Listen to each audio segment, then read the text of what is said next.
recently, I think, wrote an article about how sort of you've come to see wokeness as more of a serious problem. Can you talk about sort of your evolution here? And obviously, it's related to the book.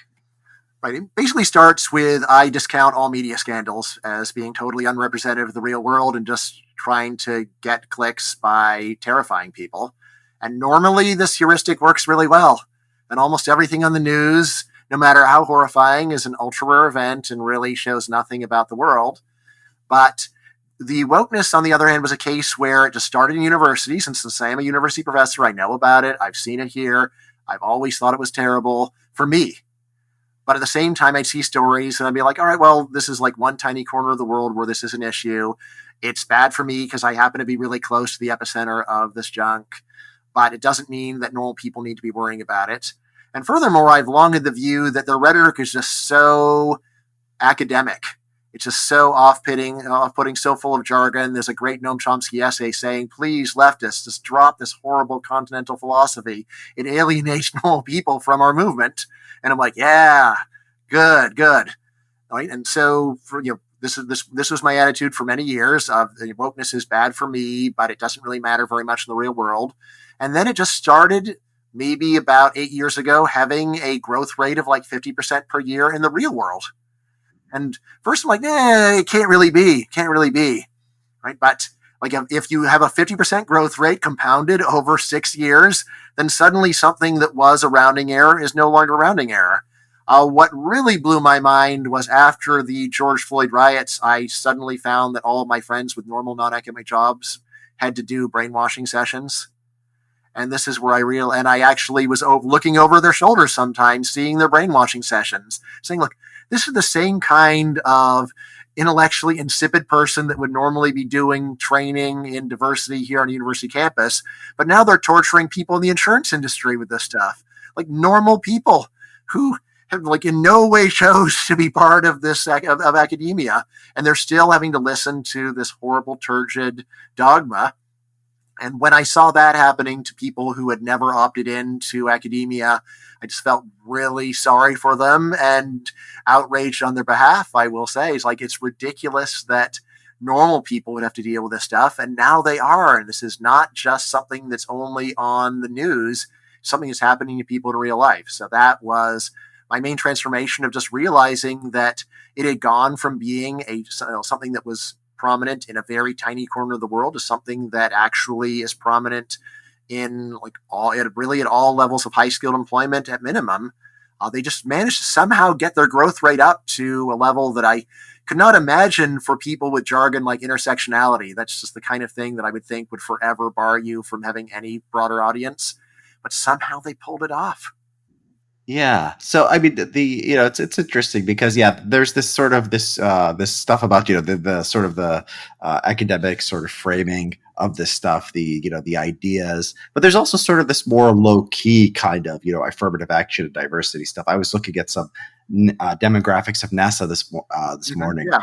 And like 11% of NASA is black, like 8% is Asian. Like, wow, that's like you guys don't look like any science or technology company in the world. And you didn't need like white fragility like readings in order to get that. That's just like old school affirmative action we've been doing, government hiring that we've been doing since the basically the 1960s or 1970s. And this stuff, it's like there's stuff is everywhere, and it's like I see it as a constant drag on our society. And so it's like sometimes you might not see that, like you don't work with NASA, you wouldn't see that on a daily basis, but it's like My father-in-law actually worked for them. Okay, what was his opinion? Long ago, but in the 80s. Yeah. So it's like there is this stuff that like just this idea that you should treat people that you have to make this numerical quotas. It's sort of like everything has to be centered around that. That's just been there for a while. But like the sort of the manifestation, the brainwashing sessions and stuff, that's like it became more strenuous in the last 5 or 6 years, like you say. Right, and but it's also true that there are many places that rhetorically took this stuff super seriously for decades that only recently decided that they totally believe it. So, for example, Harvard has had affirmative action for black students for a very long time, but now they are admitting them at 50% above their base rate in the population. Oh, really? Is that right? Yeah. By the way, I think this a lot of these race numbers are just nonsense. I was at the Caltech graduation recently. You look at the official statistics, like Caltech is like 20% black or Hispanic. Mhm. You could just look at the graduating class. Yeah. You don't see any black people. They're supposedly 5 to 10% of the school. They, I don't know if this is a I don't know if this is a real change, or it's just a change in how Mhm. people are identifying based on distant ancestry, or they're just lying. I mean, there's no penalty, there's no detection for Mhm. just me or you could say we're black, and if we were applying for undergraduates today. So I wonder how much. I wonder you're just selecting for willingness to lie. I mean, that could be all you're doing here, because there's no verification in the system at all. Yes, I mean, my immediate reaction to that is the change was so quick in just the last couple of years. But I mean, I suppose there could be both changes could be going on. There could be a lot much stronger affirmative action, but also a lot more lying. So the supply of lies will rise as demand for lie. You'll move along the supply curve, perhaps. Although, to be like real textbook econ, there might even be a long run shift in response to the perception of growing opportunities. So Yeah. So the corporate brainwashing, it's interesting you mentioned that. So a lot of conservative people will say, this shows the sort of the inadequacy of libertarianism. I think what you need to do is you just need to ban this stuff. You need to do some kind of DeSantis thing where you sort of whites under civil rights law, and you just sort of bring the hammer down on this stuff. What do you think about that? right. Well, so first thing that's pretty obvious is there's actually places that do have laws explicitly against political discrimination, such as Washington D.C. And guess what? Doesn't seem to do any good. Yeah. Well, what about more The specific? What people that about are actually in charge maybe? and enforce the law just Yeah.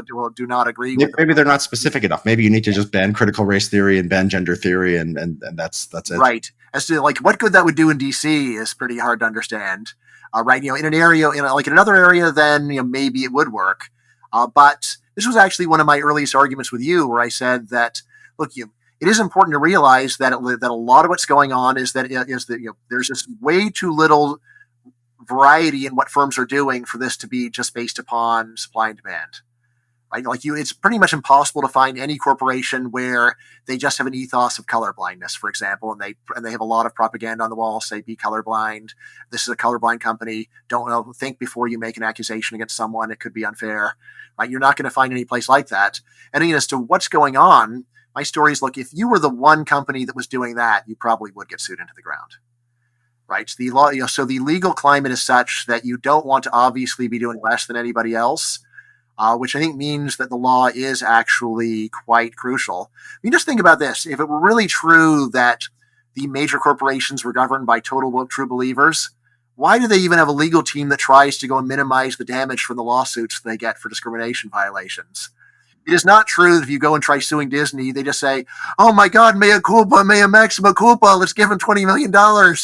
That's not what they're going to do. Instead, they are going to tell their lawyers, let's fight this thing. So like they are not, like when money is on the line, they actually are still interested in having their money. So I think it is much better to think about the environment that we have as partly there is a variety, and some people genuinely and sincerely believe this stuff and want it. Although even there, they're not willing to pay their whole business in order to be true believers.